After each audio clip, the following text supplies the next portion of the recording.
École indépendante, école libre, hors contrat, sous contrat, privé, public, ça veut dire quoi tout ça finalement?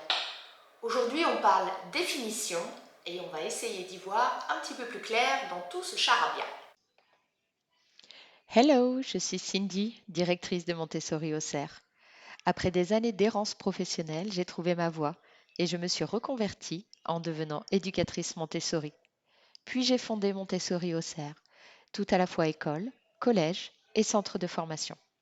Depuis 7 ans, j'accompagne parents et professionnels dans leur découverte pédagogique et j'aide désormais les créateurs d'écoles à réaliser leurs rêves. Si vous êtes à la recherche de partage, de retours d'expérience et de conseils, en toute bienveillance, vous êtes au bon endroit. Sur cette chaîne, seul ou avec mes invités, je vous partage toutes mes astuces pour vous inspirer, vous aider à atteindre vos objectifs et faire en sorte que vous puissiez développer l'école de vos rêves. Alors installez-vous confortablement et c'est parti pour l'épisode du jour. Une école indépendante, c'est une école qui est appelée privée hors contrat par l'Éducation nationale. C'est la même chose. C'est une école qui ne reçoit pas d'aide financière de l'État. Les écoles indépendantes survivent grâce aux frais de scolarité, éventuellement aux dons ou au mécénat pour les écoles qui sont sous forme associative uniquement. Et la majorité des écoles organisent des manifestations, par exemple, pour récolter des fonds pour leur fonctionnement au quotidien.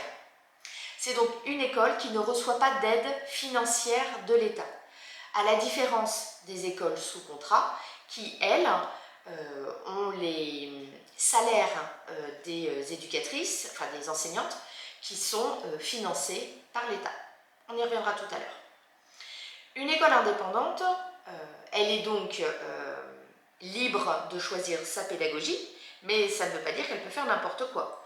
C'est une école qui enfin comme toutes les écoles indépendantes, sont contrôlées par les services de l'inspection académique régulièrement pour s'assurer de l'application du socle commun de compétences, de connaissances et de culture, pour s'assurer de la sécurité des enfants et de l'intérêt de l'ordre public. Il n'y a pas de programme à respecter dans les écoles indépendantes, mais le cadre pédagogique est celui du socle commun qui va donc de 3 à 16 ans pendant toute la durée de l'instruction obligatoire. Le terme école libre, lui, est apparu dans les années avec la loi de 1850 qui faisait donc une distinction entre les écoles de l'État et des écoles créées par des particuliers. La notion école libre est une école créée par des particuliers. Ça, c'est le texte de loi de 1850.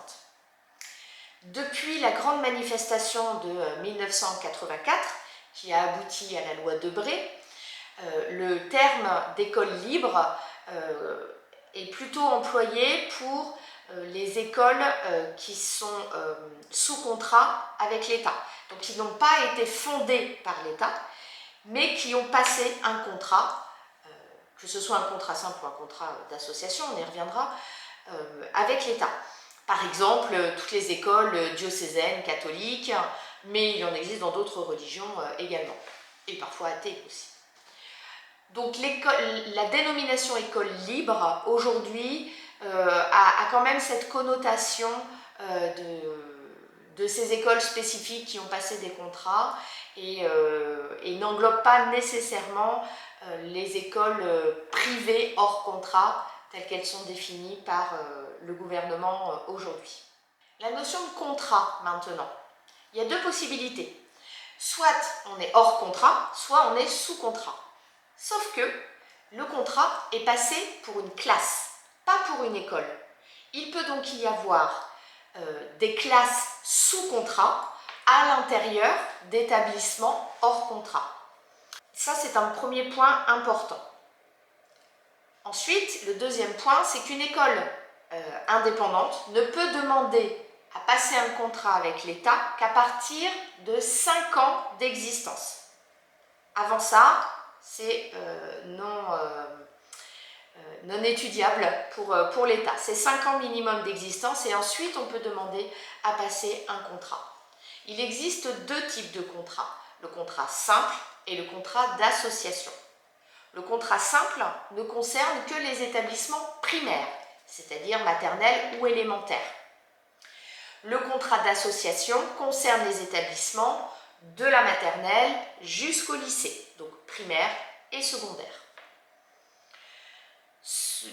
Quand on passe un contrat avec l'État, on s'engage à accueillir des enfants, quelle que soit leur origine, leur opinion ou leur croyance religieuse. En contrepartie, l'État rémunère les enseignants qui doivent donc appliquer les programmes de l'éducation nationale. Là, même s'ils restent libres dans la théorie de leur pédagogie, il y a des programmes et toute une organisation dans le suivi et la gestion des élèves qui est instaurée et qui donc restreignent quand même la liberté pédagogique initiale de l'établissement. Les collectivités publiques doivent également financer le fonctionnement des établissements secondaires uniquement, dans les mêmes proportions que ce qu'elles financent pour les établissements publics. Mais ça, c'est uniquement pour les contrats d'association. Le contrat simple n'appelle pas les financements des collectivités. Le contrat simple, on l'a dit, est ouvert aux établissements primaires, mais également aux établissements qui accueillent des enfants qui sont en situation de handicap. Le contrat d'association, lui, est ouvert à tout type d'établissement, mais il est soumis à l'acceptation du recteur d'académie. Celui-ci identifie un besoin scolaire. S'il n'y a pas de besoin dans son académie, il refusera le contrat d'association.